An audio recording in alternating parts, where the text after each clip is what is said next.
Bonjour à tous, j'espère que vous allez bien dans cette période très particulière. En ce qui me concerne, elle a une particularité qui m'arrange, c'est que je vais enfin pouvoir faire une vidéo depuis un nouveau décor, mon jardin, qui est pas mal, mais que j'ai jamais pu exploiter jusqu'ici parce que j'habite entre Orly et le RER B.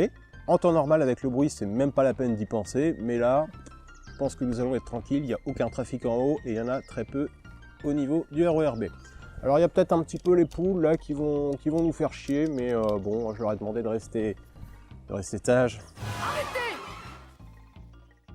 Étant psychologue de formation, j'ai rien à vous dire sur le coronavirus qui n'aurait pas été dit par d'autres mieux informés que moi.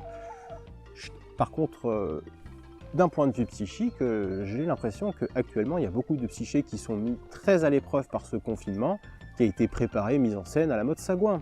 Tu as incité les Français à sortir et 3 jours plus tard, tu nous expliques qu'il faut tout fermer. Bravo, champion.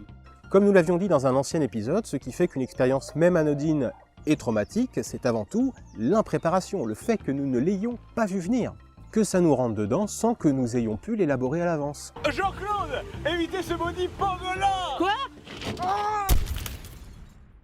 Alors merci beaucoup au gouvernement pour nous filer du taf pour l'avenir. Pour une fois qu'il facilite le boulot des psychologues, c'est quand même à souligner. Merci. Oh, mais je vous en prie.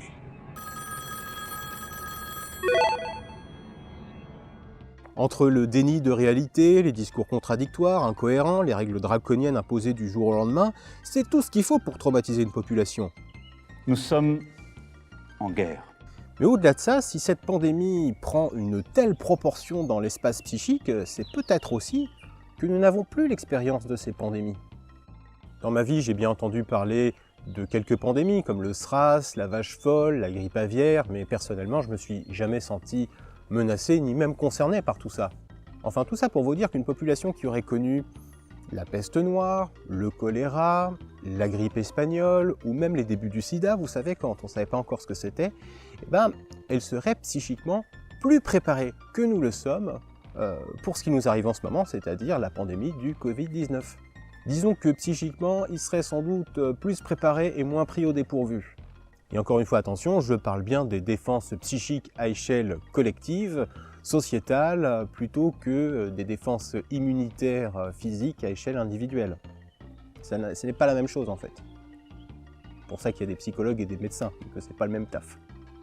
Pour ceux qui ont vu la série sur le totalitarisme, vous savez maintenant que je suis un mec particulièrement sympa. Alors ce que je vous propose dans cette nouvelle série des clés de l'histoire, c'est de vous transmettre d'autres maladies, ou plutôt l'expérience d'autres maladies, histoire de relativiser un petit peu ce qui nous arrive à tous, d'éviter que le Covid-19 prenne la grosse tête. Parce que personnellement, je ne sais pas pour vous, mais j'en ai un petit peu marre d'entendre sans arrêt depuis des mois ce terme de coronavirus, coronavirus, coronavirus. J'en ai marre! Ce qui montre bien que psychiquement, dans l'imaginaire, tout ça prend une ampleur considérable. Et c'est pas toujours très bon. Non, ils n'ont pas le droit d'être là, ils sont qu'à être en Chine. Ce sera l'occasion de découvrir d'autres maladies, virales ou pas, et nous verrons que nous sommes peut-être pas les plus mal lotis dans la grande histoire. Vous et moi, ça nous aidera peut-être à mieux élaborer ce qui nous arrive, à prendre un petit peu de recul, de distance. On ne peut pas prendre conscience d'une chose sans avoir un minimum de distance par rapport à ça. Donc par conséquent, les récits dont je vais vous parler, ils seront peut-être pas tous basés sur des faits réels, peut-être qu'il y aura de la science-fiction ou des nanars dans l'eau, des romans, c'est pas grave, puisque à chaque fois il s'agit d'une élaboration du thème de la pandémie. Donc c'est toujours bon à prendre en ce qui nous concerne. Merci. Voilà, je crois que les poules nous ont laissé tranquilles pour ce premier épisode, je vais leur filer du grain pour les remercier.